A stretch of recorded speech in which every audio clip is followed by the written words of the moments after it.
Nobody's in the class. Mm.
So we'll understand the dividend discount model with a few more examples.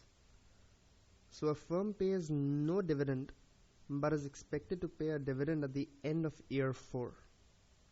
Year 4 earnings are expected to be $1.5 and the firm will maintain a payout ratio of 50%.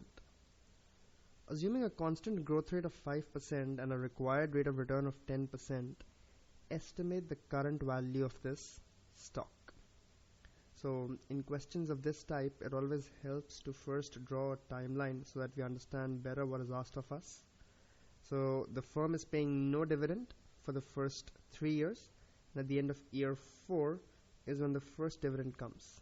So t equal to 0, 1, 2, 3, 4 is when the first dividend comes, and from year 5 onwards, this dividend is expected to grow at the rate of 5%.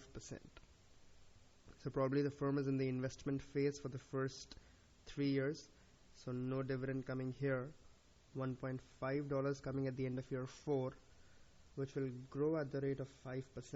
So 1.5 into 1.05, 1.5 into 1.05 square, so on and so forth until infinity. So once we've drawn the timeline, the question is then of discounting these cash flows back or these dividends back at t equal to 0 so as to compute the value of the stock. Remember, we're using the dividend discount model, which says that the present value of the stock is nothing but the discounted back value of all future dividends that the stock will pay to its shareholders, because eventually it is the dividends that the shareholders receive from holding equity of a stock. Now, we learned the Gordon growth model, which could be applied to dividends that are growing at a constant growth rate of G, given a cost of equity of K as the discounted back value of the dividends would be D1 upon K minus G, where D1 is the next year's dividend. So in this question, if we assume that T equal to 3 is T equal to 0, 1, 2, 3, so on and so forth, then can we see that D1, that is the dividend at T equal to 4, is actually growing at the rate of 5% till infinity? The Gordon growth model gives us the present value of the stock at T equal to 0. So the first year's dividend is used to compute the value at T equal to 0, that is 1 year back. So if we apply the Gordon growth model to the cash flow at T equal to 4, or the dividend at T equal to 4, it will give us the discounted back value at T equal to 3, that is T equal to 0, assuming that the first cash flow is at T equal to 4. So D1 is nothing but 1.5 upon K minus G will be the value at T equal to 3. The cost of equity is given to be 10% and the consistent growth rate is 5%. So 1.5 upon 0.1 minus 0.05 will give us the value at T equal to 3 of these cash flows. And let's use our calculators and solve the question.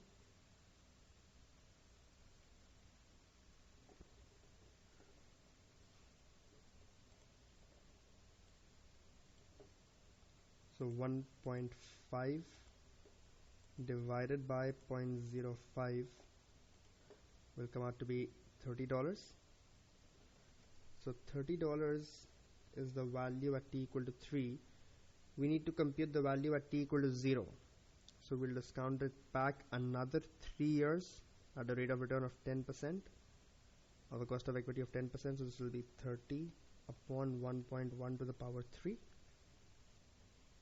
We could have also used the TVM sheet of the calculator to do this discounting.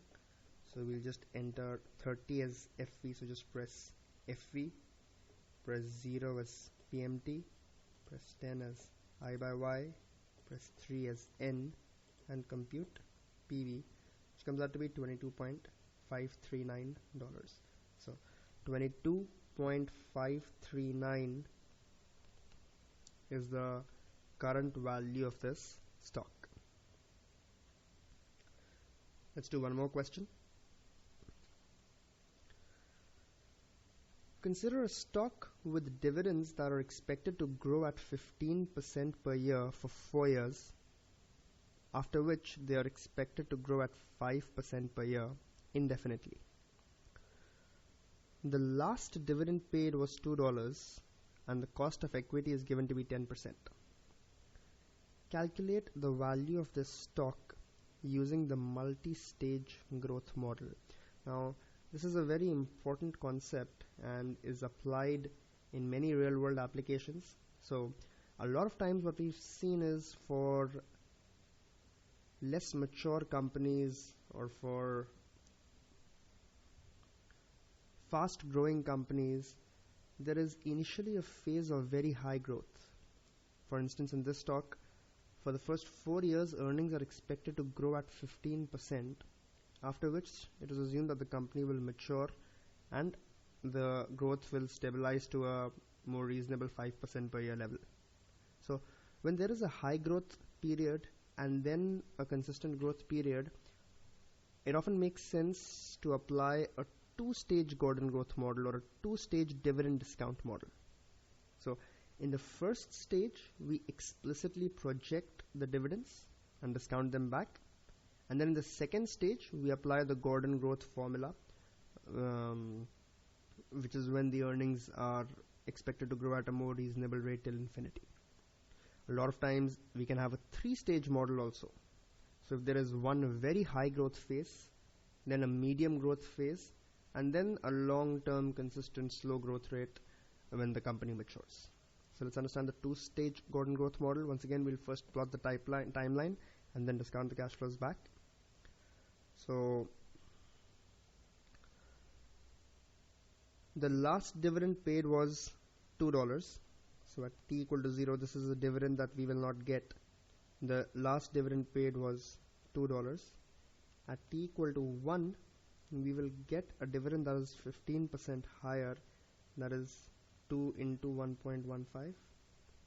At t equal to 2, the dividend would be 2 into 1.15 square. Similarly, 2 into 1.15 to the power 3. And at t equal to 4, 2 into 1.15 to the power 4. After which, the growth will mellow down to 5%. So the dividend would be d4, that is 2 into 1.15 to the power 4 into 1.05. And at t equal to 6, it will be the dividend at d5 into 1.05 again. So this is where the growth will now be down to 5% till infinity. So once again, we've plotted the expected dividends. We now need to discount them back to get the value of the stock at t equal to 0. Now, like we did in the previous question, if we assume that d4 or t equal to 4 is t equal to 1 and t equal to 3 is t equal to 0, then the dividend at t equal to 4 is growing consistently at the rate of 5%.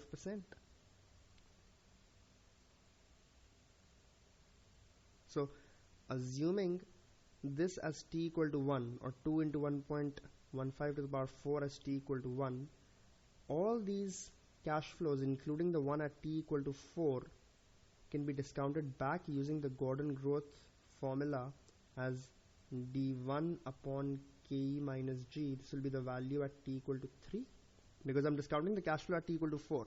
So this is the first cash flow that I'm discounting, and the value would be one period back, or it will be discounted one period back at t equal to 3. So assuming t equal to 4 as t equal to 1, and this is the dividend which we know is growing at the rate of 5%. The value of all cash flows after t equal to 3, or rather all dividends after t equal to 3, can be calculated as 2 into 1.15 to the power 4 upon ke minus g. Ke is 0.1 and the consistent growth rate is 5%. So this is what needs to be added to the cash flows at t equal to 3, so as to bring us the total value of the cash flows including and after t equal to 3, or the dividends including and after t equal to 3. Thereafter, each of these cash flows has to be discounted back to t equal to 0, so as to get us to the value of the stock. So let's calculate. First, let's calculate the Gordon growth formula. So it will be 1.15 y to the power x 4 multiplied by 2, which will give us 3.49, divided by 0.05. So 69.96 is the value of the cash flows from t equal to 4 till infinity. We'll store this in the memory register 1. 1.15 to the power 3 multiplied by 2 is the dividend coming at t equal to 3.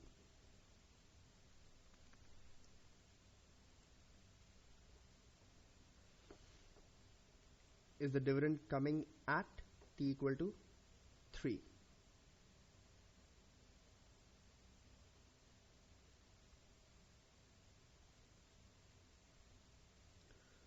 We'll store this in the memory register 2. Again, 1.15 to the power 2 multiplied by 2 is the dividend coming at t equal to 2. We'll store this in the memory register 3. And 1.15 into 2 is the dividend coming at t equal to 1. We'll store this in the memory register 4. The next step is to discount all these cash flows back to t equal to 0. So we'll first go into the cash flow sheet. That's where we'll input all the cash flows. So press CF, then press second and press clear work. So you'll see the cash flow sheet would be cleared. No cash flow coming at t equal to 0. So we can simply go ahead. At CO1, we will get the cash flow at t equal to 1, that is 2 into 1.15, which we've stored in memory register 4. So we'll recall 4 and press enter. Scroll down. Let the frequency be 1 since this cash flow is coming once. At t equal to 2, we've stored the value in the memory register 3. This is what the dividend is coming. So recall 3 and press enter. Scroll down again. Let the frequency be 1. At t equal to 3, what we are getting is the dividend itself plus the discounted back value of all future dividends from t equal to 4 onwards. So at t equal to 3, we will recall 2. That is the dividend itself coming at t equal to 3 plus recall 1. That is the discounted back value or the Gordon growth formula, which will be $73 approximately, and press enter. So we've entered our dividends into the calculator, and then we need to just discount them back at the rate of 10%. So press the button NPV, press I as 10 and press enter. Scroll down and press compute. So you see 59.124 is the fair value or the present value of the stock at t equal to 0 as given by the multi-stage, or in this case the two-stage Gordon growth or dividend discount model. So important question, make sure you understand the calculation again. You can verify that if you applied the Gordon growth formula from t equal to 4 onwards, that is, assume t equal to 5 as t equal to 1, and then apply the Gordon growth formula, since a lot of times students have a confusion that the 5% growth is happening from t equal to 5. So why have we applied the Gordon growth formula from t equal to 4 itself? So you can try and do that. You'll get this exact same answer. So you'll have to discount back 4 cash flows, explicitly apply the Gordon growth at t equal to 5, so that the d1 upon ke minus g will be the value at t equal to 4, and then these 4 cash flows, you'll discount them back. You'll again exactly get $59.12. So that will remove your confusion, that as a common doubt that students ask me. So even if you apply it at t equal to 5 or t equal to 6 also, if you apply it and then discount these 5 cash flows back, you'll still get the exact same answer.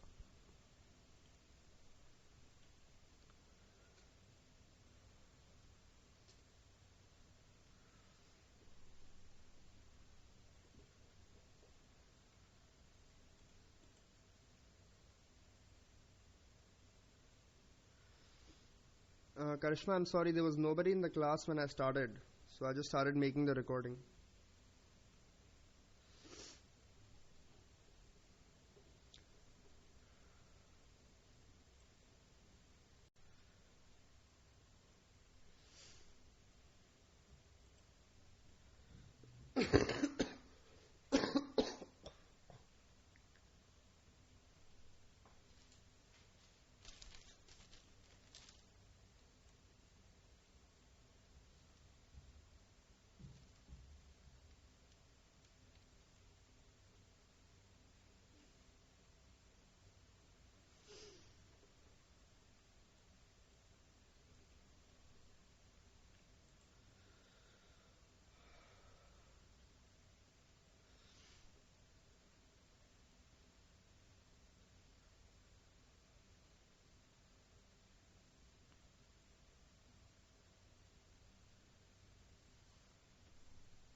So that was about the discounted cash flow models. Please note that just like we discounted back dividends, we could have discounted back free cash flow to firm to compute firm value, or we could have discounted back free cash flow to equity rather than dividends to compute the value of equity. We'll study more of that at level 2. At level 1, the idea is just to give us an introduction to equity valuation. But please note that this is how the basic concept of discounting works. It remains the same. So at level 2, we're going to do this exact same thing again. And please note that instead of dividends, we could use other definitions of cash flows as well to compute the value of the firm or the value of equity. The next valuation approach is the valuation using price multiples. So the rationale behind using price multiples is pretty straightforward. The idea basically is called the law of one price. That is, assets with similar characteristics should have a similar price or a similar valuation. So if this is a pen 1, which is a red pen for instance, and this is another pen, exactly the same pen but black in color. If the red pen of the exact same make and type costs $10, then the value for the black pen, it's just the ink that's different. Everything else is the same, should also be thereabouts or should also be around $10. So that's the rationale behind the method of comparables that we'll study, which says that comparable things should have comparable valuations and comparable prices.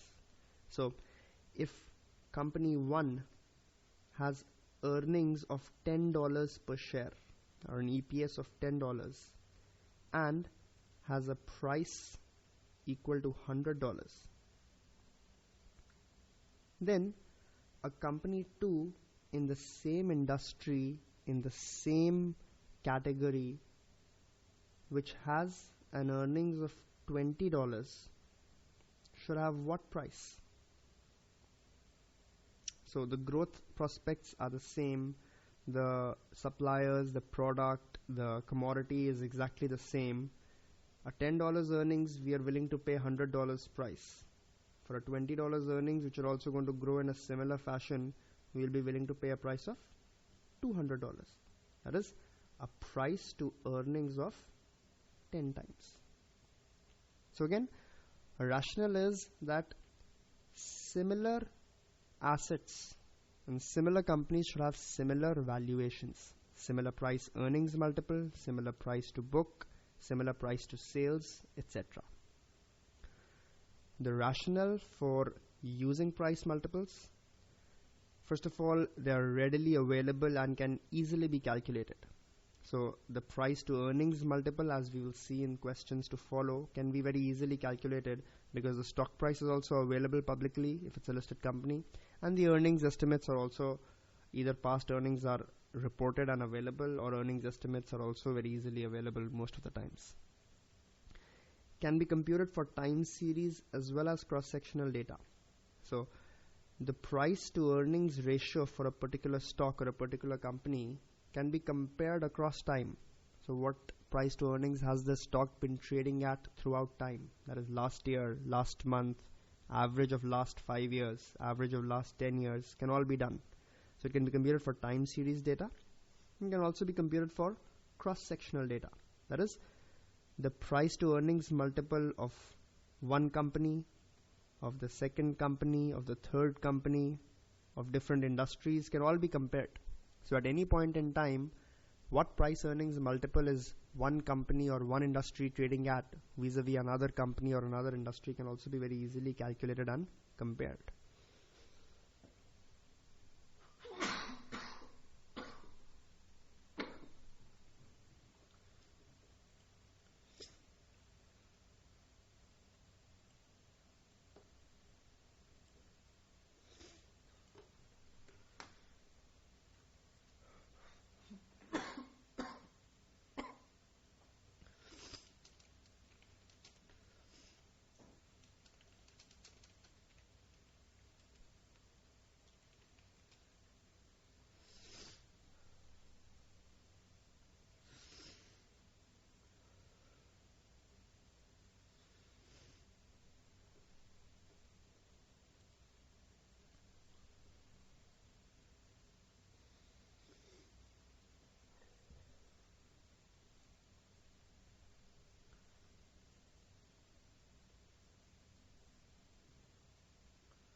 Many ratios have actually been seen to be useful in prediction.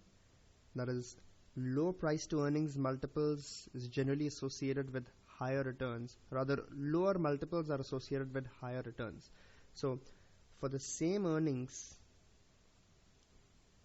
a lower price to earnings multiple implies that the market is not valuing the company very richly.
Whereas for the same earnings of, let's assume, $10, if the stock price is $300,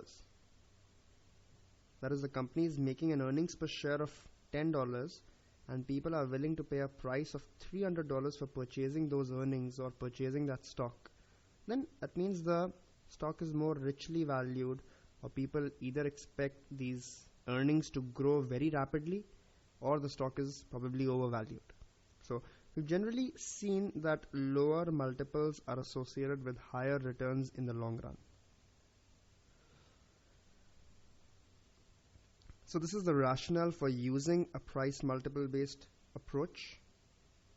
The critique is that the denominator may be historical, and if you are using projected earnings, then the projections may differ amongst analysts and amongst estimates, and ratios may be very different, or the projections may actually turn out to be incorrect. So historical earnings may not be a good representation of the potential, as the earnings may grow or may change rapidly in the future. So denominator, if it is historical, it may not be the right representation. And if you're using projected values, then again the projections may be accurate or inaccurate, and hence the ratios may change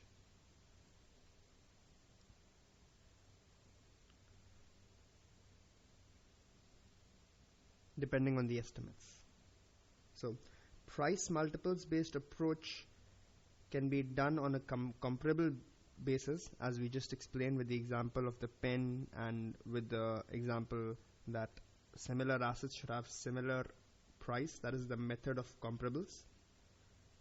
Whereas price multiples based on fundamentals essentially use a Gordon growth type approach or a more fundamental approach to calculating the price multiple and then valuing the stock. So the more common multiples that are used in valuation are the PE ratio, or the price earnings ratio, that is the firm's stock price divided by the earnings per share, and it is widely used by analysts because earnings are actually what shareholders get. Earnings all belong to the shareholders. So stocks in similar industries with similar earnings should have a similar price, or the price to earnings ratio should be constant if the growth outlook and the industry and the business dynamics are similar. Similarly, if the growth outlook and the industry is similar, then the price to sales ratio should also be similar, or the price to book value should also be similar.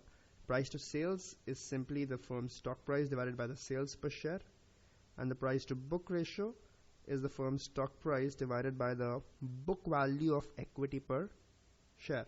Please note, book value of equity is also called the net worth.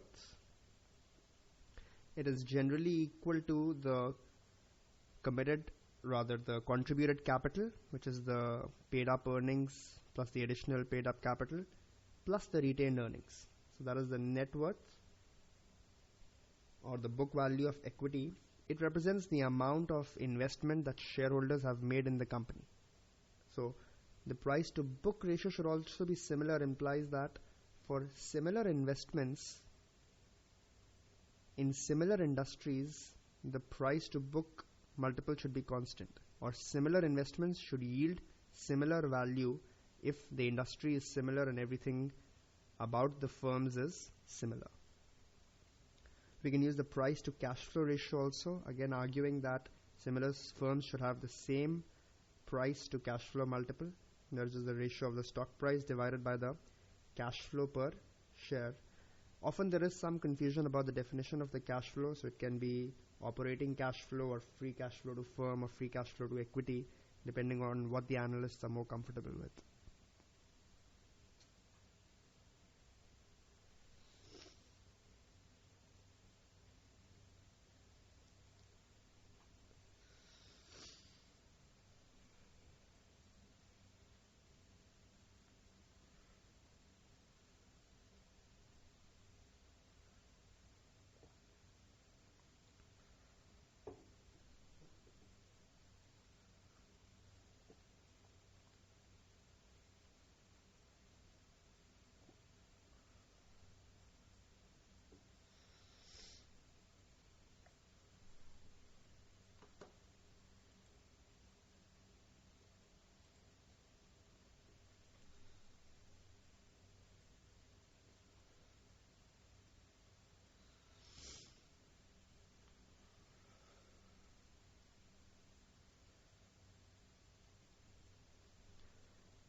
So we'll first understand the multiples based on fundamentals. These are also referred to as the justified price multiples or the fundamental price multiples based on the growth expectations and the dividend expectations from the stock. So we studied in the previous review that the Gordon growth model can be used for valuing companies which have a long-term constant growth rate of G, as the price at t equal to 0 would be given as the next year's dividend, that is the dividend at t equal to 1 upon k minus G. Now, if we divide both sides by the forward earnings or by the next year's earnings, then we'll get the price to earnings multiple. If the price is given by d upon k minus G, then the price to earnings multiple should be given as d upon E upon k minus G, where d upon E is referred to as the payout ratio of the stock, or what part of the earnings is the company willing to pay out as dividends. So it will be the payout ratio upon k minus G. So If we know the payout ratio, if we know the cost of equity, and if we know the expected growth rate until infinity, then we can compute the fair price to earnings multiple. If the actual price to earnings multiple at which the stock is trading is greater than this, then we will say the stock is overvalued. If the actual price earnings multiple is lesser than this price earnings or this fair price earnings multiple, then we will say that the stock is undervalued. So this is how we can compute multiples based on fundamentals. But again, the problem here is that we need an estimate of the long-term growth. We need an estimate of the cost of equity until infinity.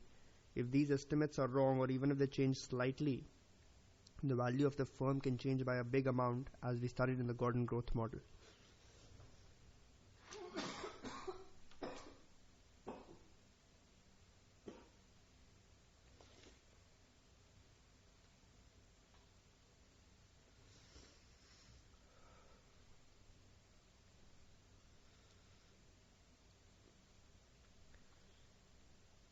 So this calculation that we've done is referred to as the leading P by E, because we're dividing it by the next year's earning or the forward earnings.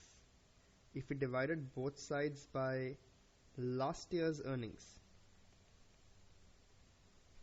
then P0 upon E0 would be called the lagging P by E multiple. So please note that D1 can be written as D0 into 1 plus G.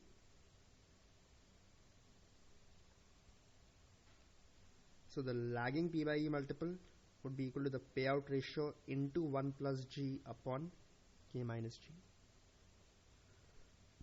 Let's do an example and understand it better. So a firm has an expected dividend payout of 50%, a required rate of return of 10%, and an expected growth rate of 5%.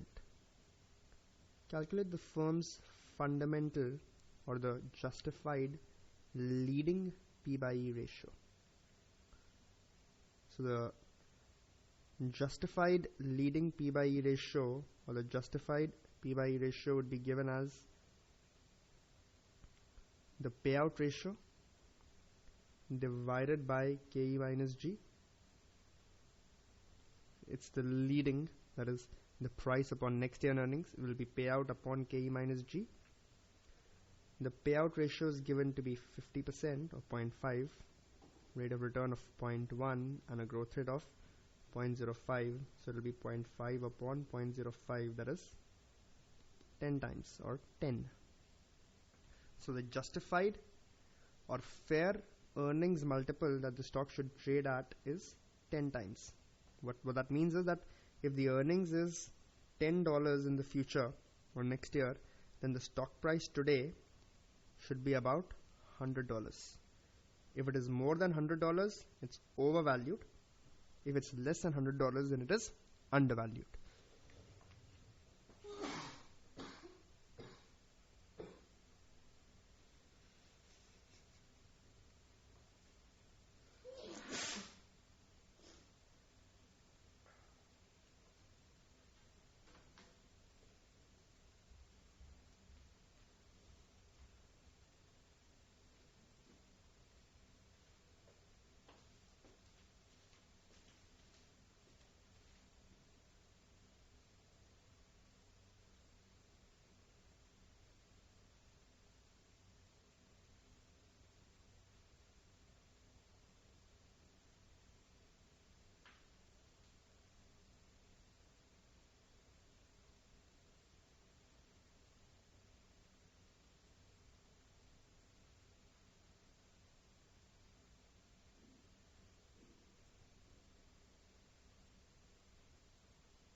Jolt Industries makes decorative items. The figures below are for Jolt and its industry. A dividend payout ratio is given to be 35%. The average for the industry is 16%. Sales growth is 8.5%. For the industry average is 3.9%. Similarly, total debt to equity is given for the industry as well as for built. Which of these factors would suggest a higher fundamental P/E ratio for built industries as compared to the industry? So we know that the fundamental P/E can be given as the payout ratio divided by K minus G. So if all else is constant, just looking at the payout ratio, which should have a higher P/E, built or the industry? Built. So the payout ratio definitely suggests a higher multiple that built should get as compared to the industry, because everything else being the same, built has a higher payout ratio.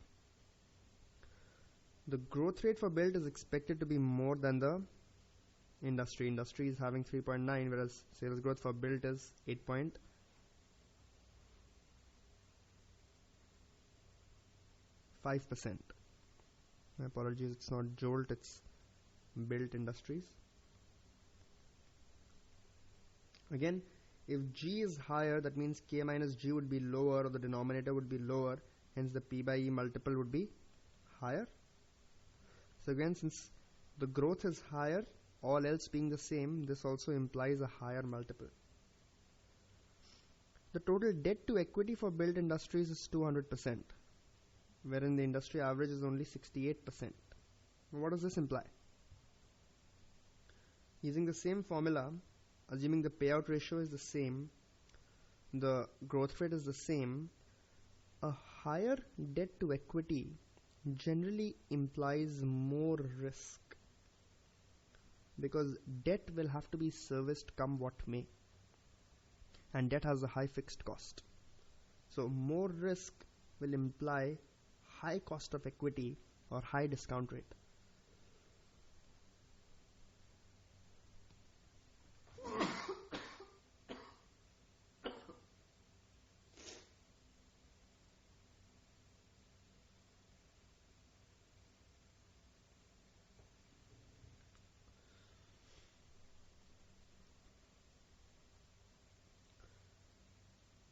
So the debt to equity is high, then the cost of equity would be higher, implying a lower multiple, all else being the same.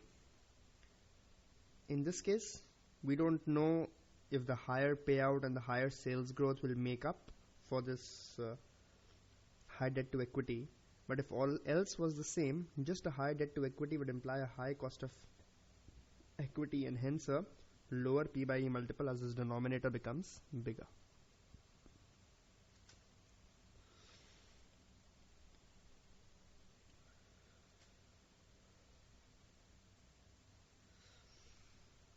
As discussed in the beginning, price multiples can also be used based on comparables.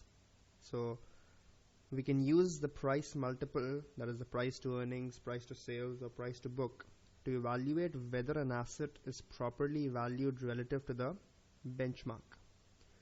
The benchmark can often be the stock's own historical PE multiple, that is the last 10 years average PE multiple, or the PE multiple of similar stocks, because similar assets should have similar price and similar valuation or similar multiples. Or we can use the multiple of the stock against the industry multiple. So if the steel industry is trading at a price earnings of 10 times, then the stock that is higher than 10 times can be thought to be relatively overvalued, and vice versa.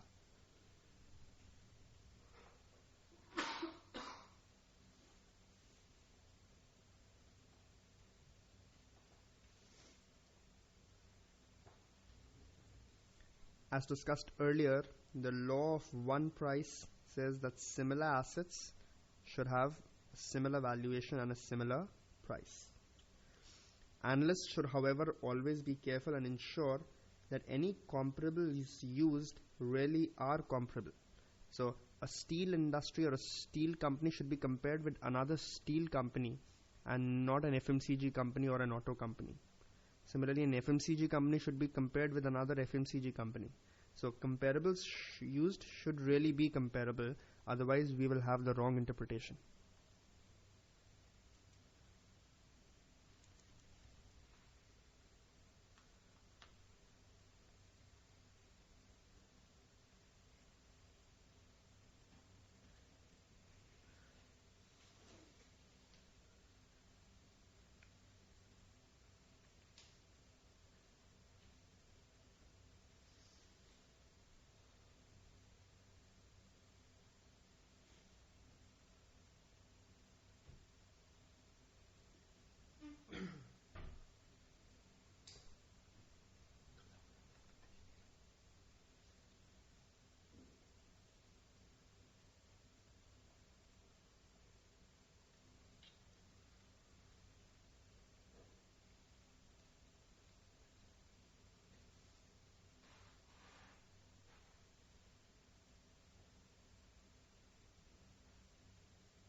Some disadvantages of the comparables method.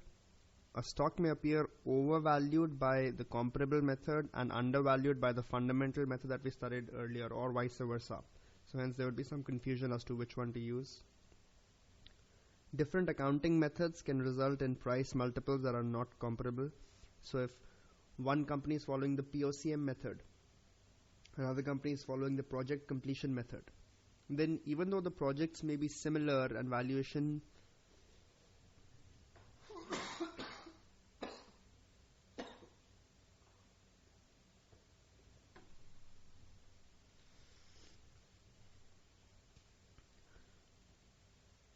and overall earnings may be similar, the earnings may not be comparable, because for one project or one company earnings are coming every year based on the POCM method, whereas for another company the earnings will all be bunched up at the end when the project gets completed. So different accounting methods can result in earnings that are not comparable, and because earnings are not comparable, the price multiples will also not be comparable. So we have to be careful again that we are actually comparable similar earnings and similar companies. For cyclical firms, price multiples can be greatly affected by the economic conditions. So earnings can often turn negative during bad times and can become highly positive during good times. So if we just use a standard 10 times multiple, if we say that the price to earnings should be 10 times, then in bad times when earnings are, let's assume, just $1, we will blindly say that the price should be $10, and in good times when the earnings are, let's say, $100, we'll again apply a 10 times multiple and say that the price should be $1,000, whereas the price should actually neither be 10 nor be 1,000, because the earnings have to be adjusted for the cycle. Just because the cycle is bad and earnings are low doesn't mean we'll give the same blanket multiple at all points in time. So multiples should be higher during very bad times, because you know that the bad times will reverse, and multiples should be lower during very good times, because you know that even these good times are not sustainable.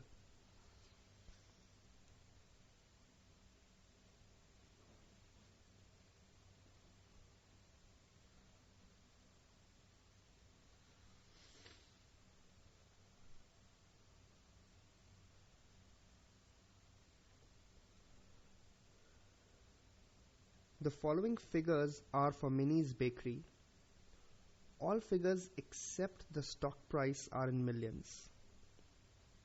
So except the stock price, that is the stock price here. Everything else is in millions of dollars.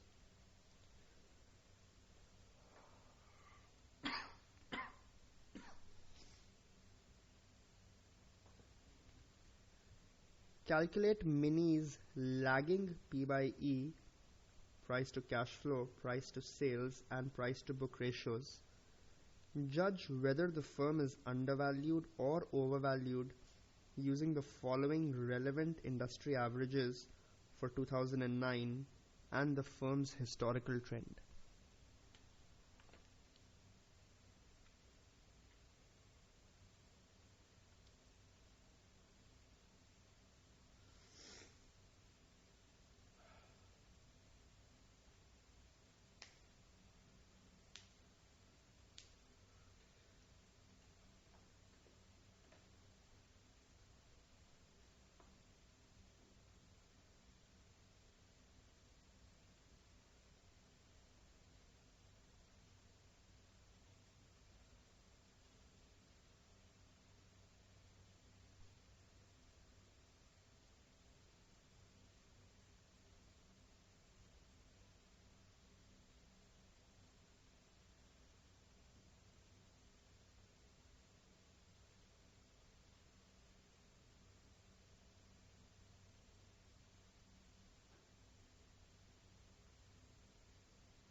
So lagging multiples imply that the stock price would be the current stock price, whereas the earnings would be the previous year's earnings, or the cash flow would be the previous year's cash flow, or the sales per share, or the previous year's book value per share. If it was a leading P by E, then the current price divided by next year's earnings, or the next year cash flow, next year sales, is what we would imply. So let's do it for 2009, and we can similarly do it for 2008 and 2007. So first let's calculate the price to earnings. So that will be the stock price divided by the earnings per share. The earnings per share can be calculated as the net income, that is 3.2 million, divided by the number of shares, that is 4.476 million. So it will be 3.2 divided by 4.476.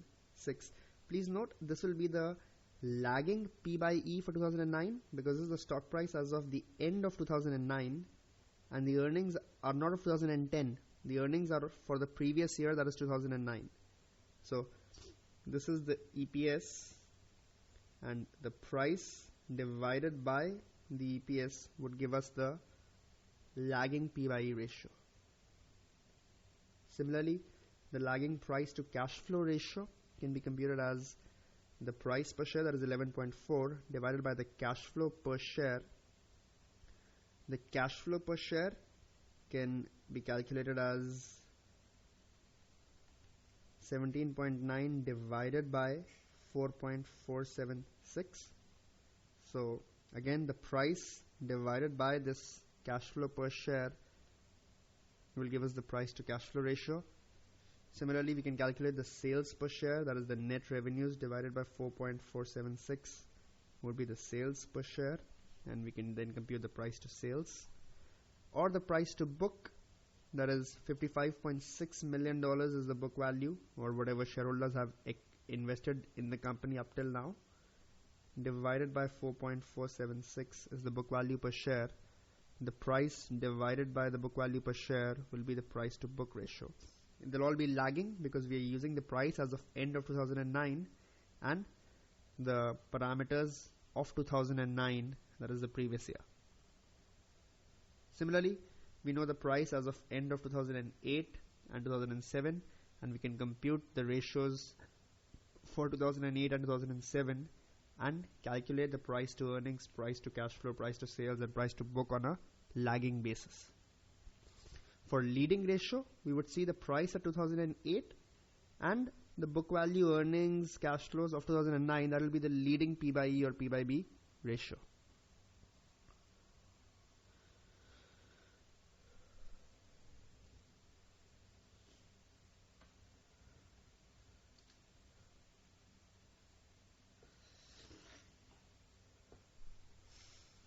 The question also gives us the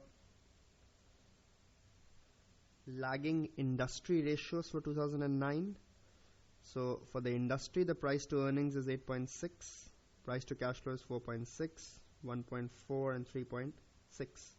And please verify, you can calculate for 2009 from the previous figure, the price to earnings will come out to be 16 times, 3 times approximately price to cash flow, price to sales, and price to book. Similarly, for 2008, we can calculate from the previous table, and for 2007.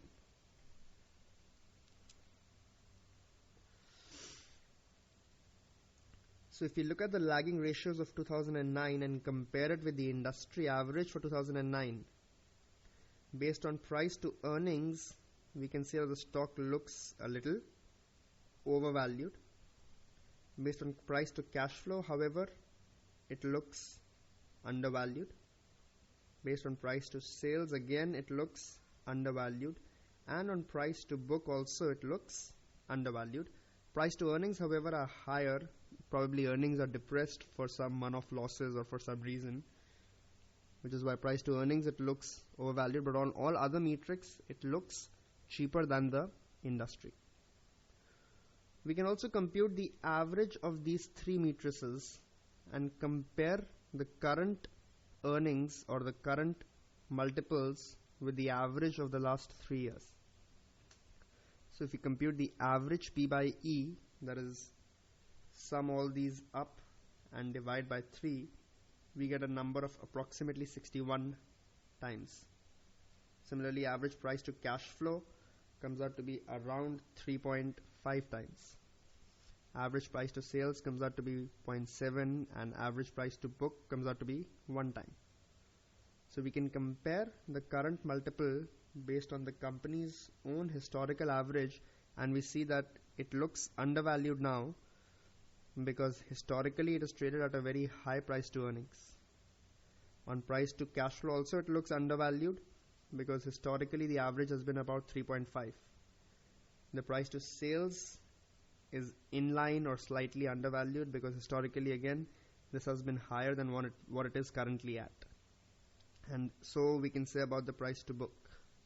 So we can compare the lagging multiples with that of the industry and of the company's own history, and then try to make some assessment of whether the stock currently is undervalued or overvalued.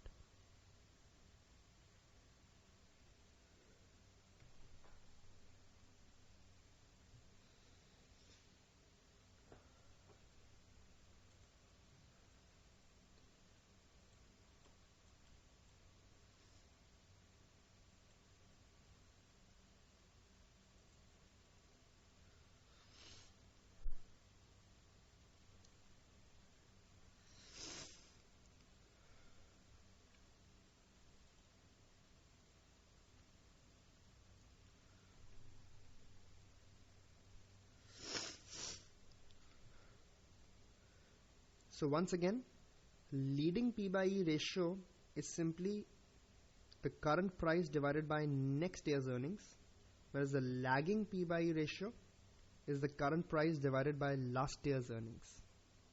There is no right or wrong. There is no rule that one has to be used over the other. You can use leading P by E or you can use lagging P by E, but make sure it should be comparable.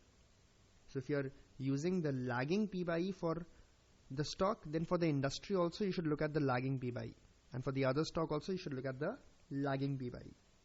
If you're using the leading P by E, that is the price divided by next year's earnings, then for the industry and the comparables also you should use the leading P by E.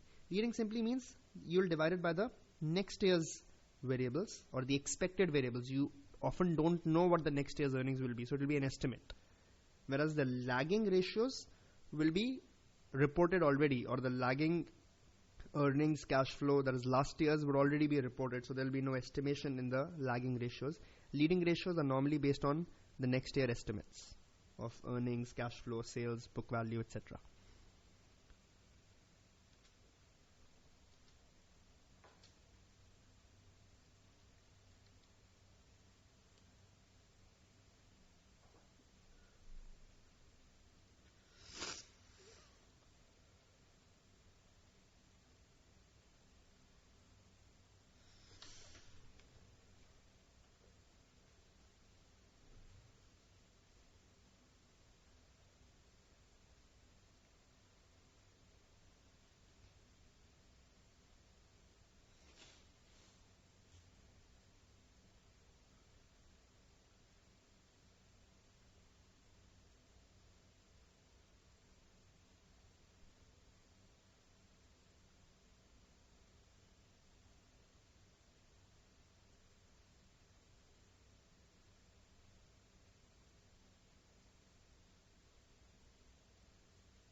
Now, just like we studied multiples based on the stock price or the market cap of the company, please note the stock price is nothing but an indication of the market cap of the company or the total market value of equity of the company.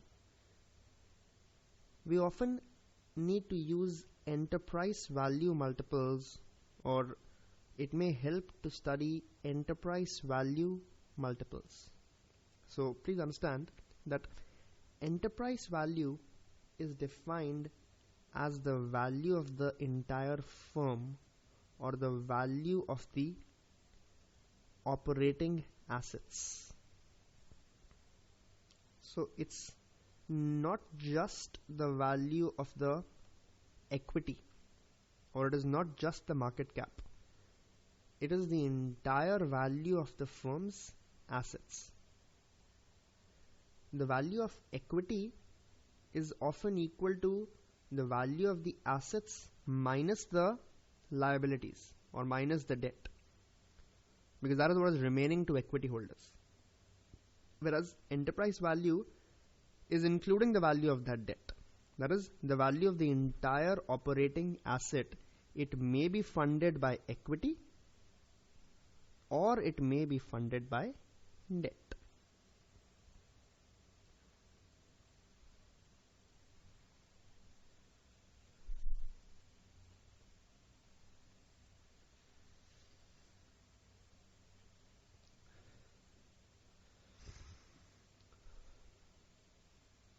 In other words, enterprise value is the amount you have to pay to acquire the assets.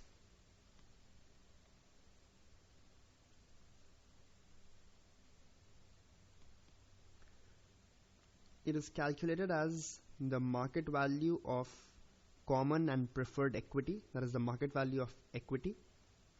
So if you want to acquire the asset, that is completely use the asset for your own purpose. You may want to just destroy the asset, just burn it to the ground. If you want to do that, you have to first pay off the equity holders of the asset. So you have to purchase the equity. But even after purchasing the equity, the asset doesn't become completely yours, because there is a debt on that asset, or you may have borrowed money from someone.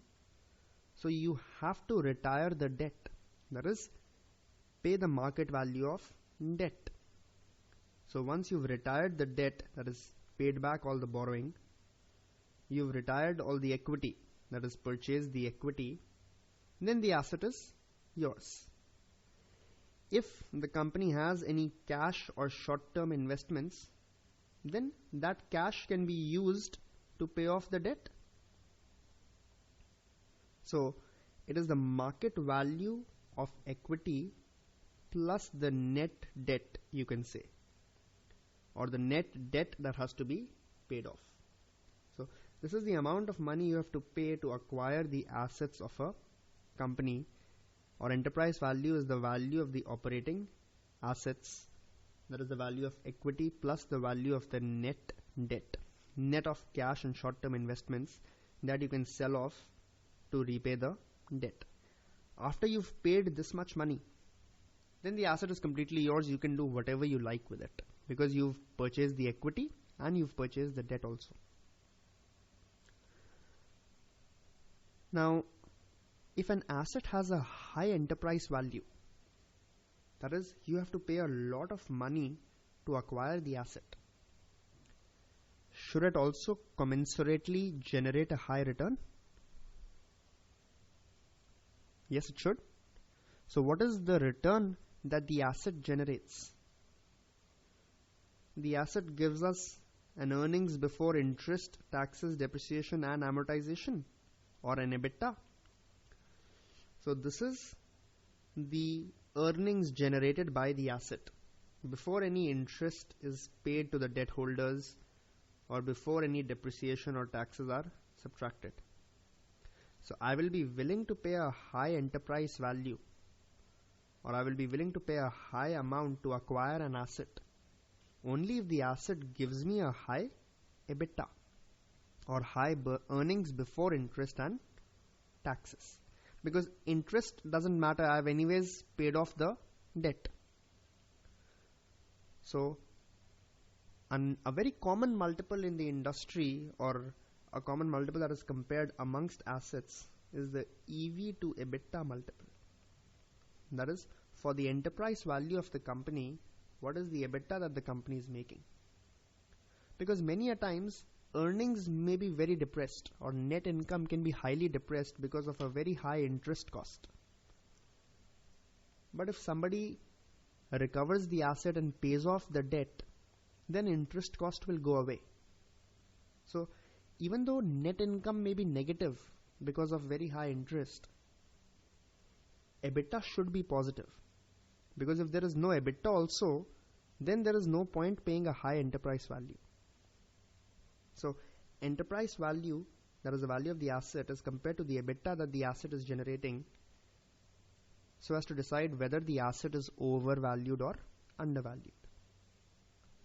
So once we've computed the EV EBITDA multiple, we can use it in much the same way as we used our price-based multiples. That is, compare it with the industry average, compare it with the historical value of the asset, compare it with other assets to decide whether this asset is overvalued or undervalued. A high EV to EBITDA would imply overvaluation. A low EV to EBITDA would imply undervaluation of the asset.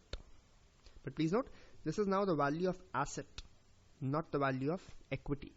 It is the value of equity plus the value of the net debt.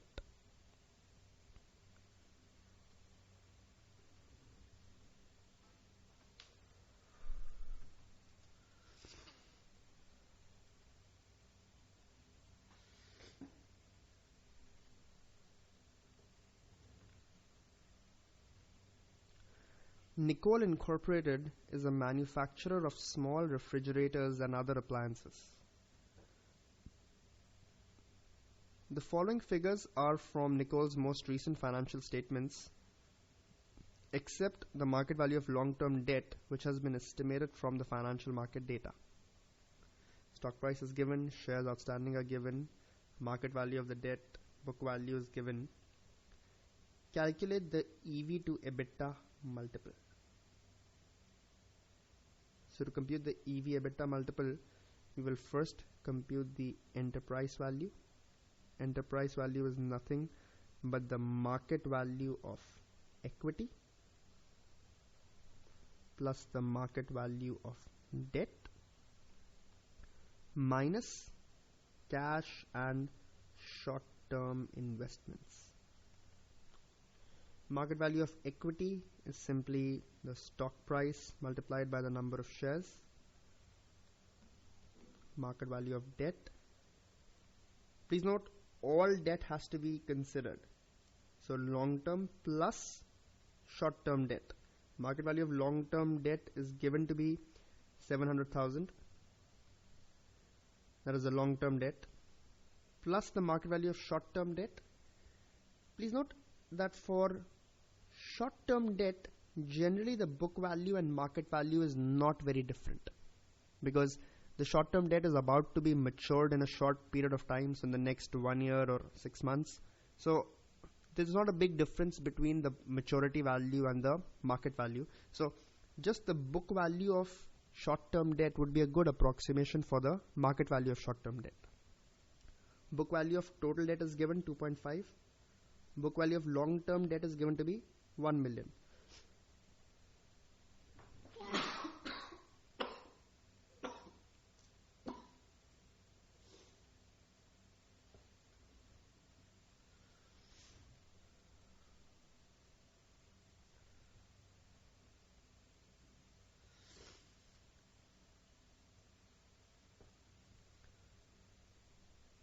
So book value of short-term debt can be calculated as 2.5 minus 1 million, that is equal to 1.5 million.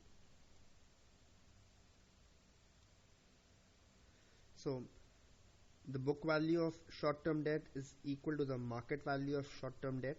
We actually need the market value, but book value and market value for short-term debt will not be very different. So another 1500,000 would be the market value of short-term debt minus cash and short-term investments. So cash and marketable securities. If there were any short-term investments or simply investments written, please subtract the investments also. So cash and marketable securities to the tune of $250,000 would be subtracted. And this would give us the enterprise value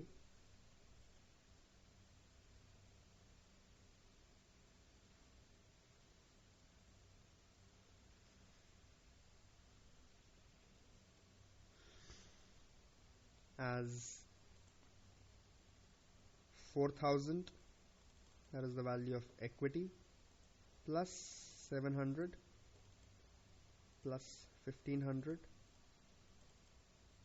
minus 250, that is 5950 or $5.95 million. So 5,950,000, or you can call it $5.95 million. The EBITDA is about 1.5 million. So the EV EBITDA multiple can be calculated as 5.95 divided by 1.5, which will come out to be 5.95 divided by 1.5, that is 3.966 times. So if this number is greater than the industry average or the comparable companies, then we'll say the stock or the asset is overvalued.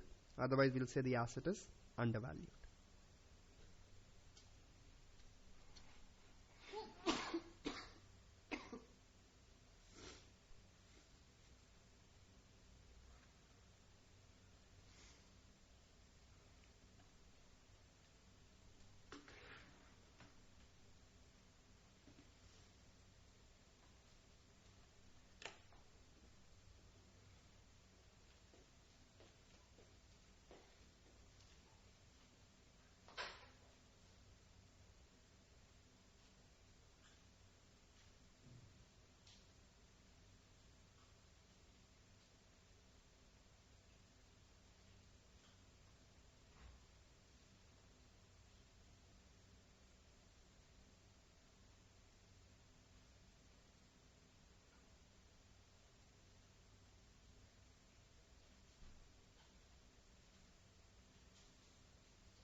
Finally, we'll talk about asset-based models. These models are most reliable when the firm primarily has tangible short-term assets or assets whose market values can be readily calculated, or when the firm is being liquidated, that is being sold off piece by piece.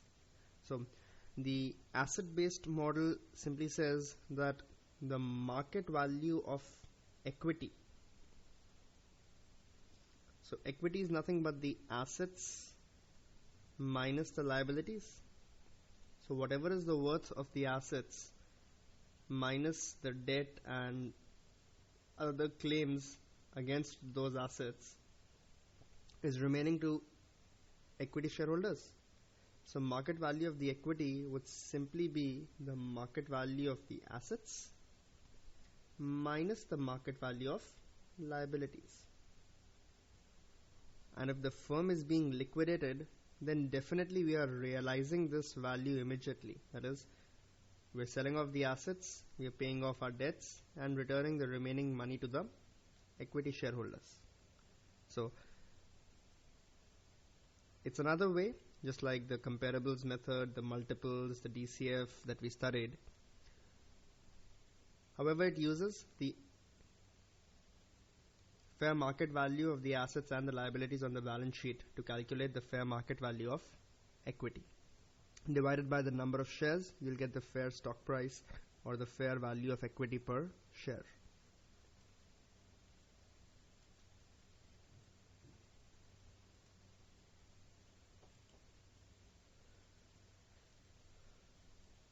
American Optical is a publicly traded firm. An analyst estimates that the market value of net fixed assets is 130% of book value. Liability and short-term asset market values are assumed to equal their book values. The firm has 2,000 shares outstanding. Compute the market value of the firm's equity. So, cash has a value of 20,000. Accounts receivable have a market value of 10,000. So liability and short-term asset market values are equal to their book values. So this is correct. Inventories are also a short-term asset worth 70,000. The net fixed assets have a fair market value of 130% of their book value. So the fair value of the total assets would be another 30,000 because the fair value of these net fixed assets is $30,000 more. So 230,000 is the market value of assets. The market value of all liabilities is assumed to be equal to their book value. So the liabilities are a total of 5,000 of payable plus notes payable, which is similar to debt, plus bank loans of 45,000. So minus $80,000 worth of liabilities, that is the market value of the liabilities, giving us the market value of equity as equal to 230 minus 80, that is equal to $150,000. There are 2,000 shares outstanding, so if we divide this by 2,000, we will get the fair stock price as equal to $75. So that is the asset-based approach of computing the stock price per share or the fair value of equity.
To wind up this reading, we'll once again go through the advantages and the disadvantages of the three broad categories of models that we studied in equity valuation.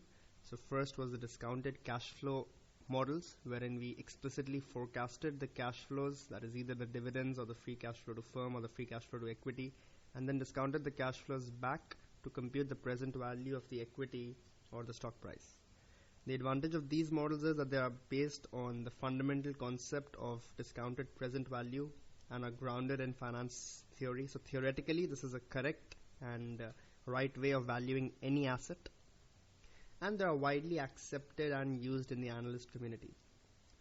The disadvantage is that the inputs must be estimated, and it may often be difficult to project a firm's earnings 10, 20, 30 years into the future.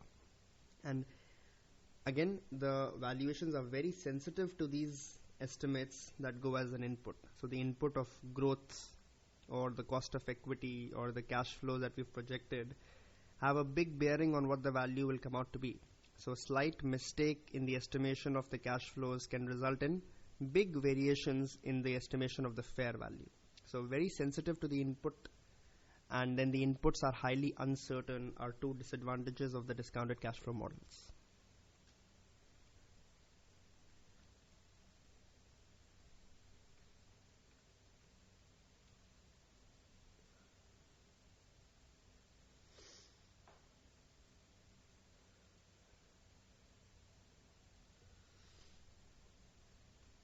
The advantages of using the price multiples based approach is that there is evidence that price multiples can be useful for predicting stock returns. Low multiples are associated with high returns in the future. The price multiples, as we studied, are widely used and are often readily available. They can again be used to compare the firm's multiple over time or the firm's multiple with the industry or with other companies as in cross-sectional comparisons. We can also use the EV/EBITDA multiple as we calculated when the company has negative earnings or high debt, because the enterprise value will capture the value of the asset, which can be compared with the EBITDA rather than the net income, which can often be negative because of high interest cost or other issues.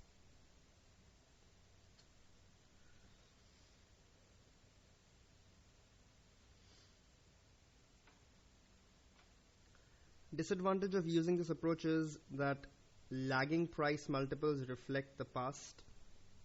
Price multiples may not be comparable across firms if the firms have different size, products, and growth.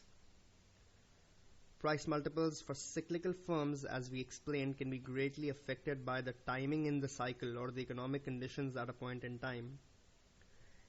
It may appear overvalued by the comparable method but undervalued by the fundamental price multiple method, and vice versa. We also studied that different accounting methods, a POCM against a completion method as we gave an example, can result in price multiples that are not comparable. And a negative denominator may result in a meaningless ratio. So if earnings are negative, then you cannot use the PE ratio, you'll have to use some other ratio.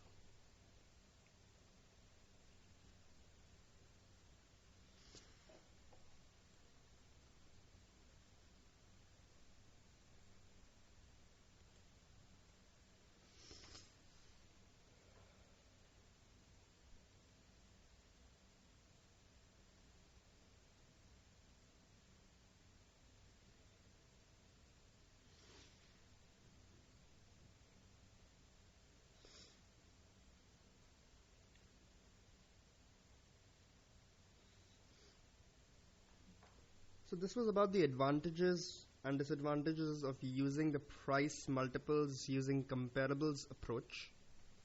If you use the price multiples based on fundamentals, that is the price to earnings as we derived should be equal to the payout ratio upon K minus G, then even though this approach would be based on sound theoretical models, very much like the discounted cash flow model, which is where we derive the Gordon growth model and the dividend discount model. So again, theoretically, it's the right way of valuing, that is discounting back cash flows. And they also correspond to widely accepted value metrics and are used in the analyst community. So these are some advantages.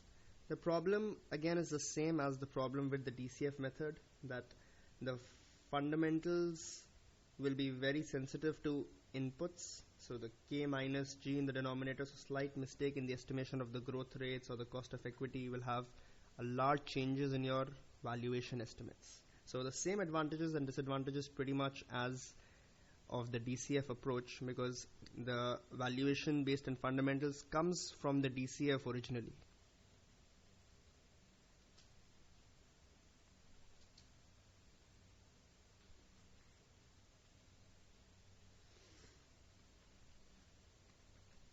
Finally, about the asset-based models that we studied in the end.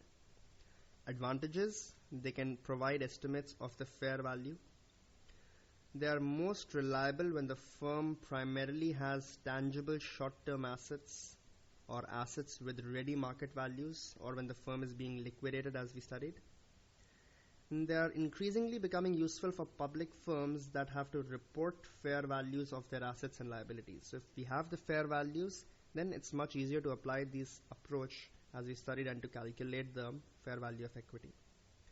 The problem is that the market value is often difficult to obtain.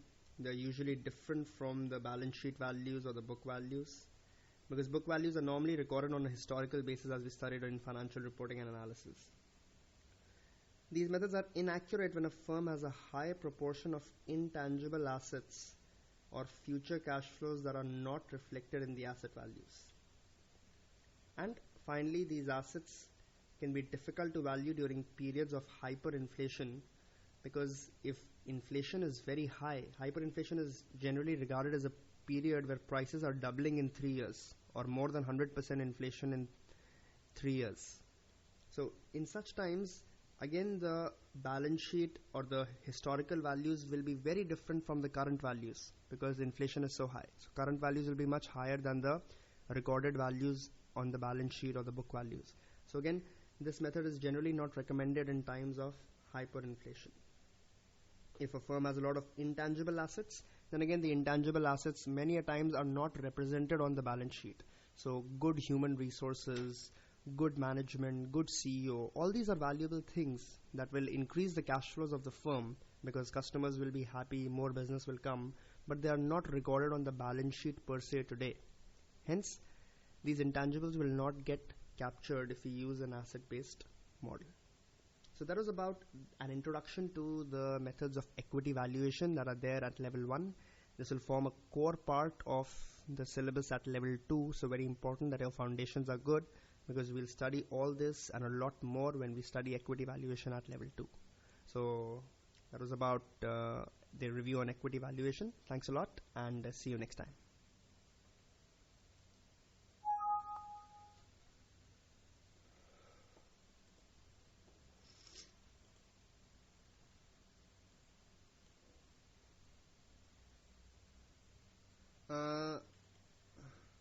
Sanjay, we're meeting in another half an hour, I guess, or 1 hour.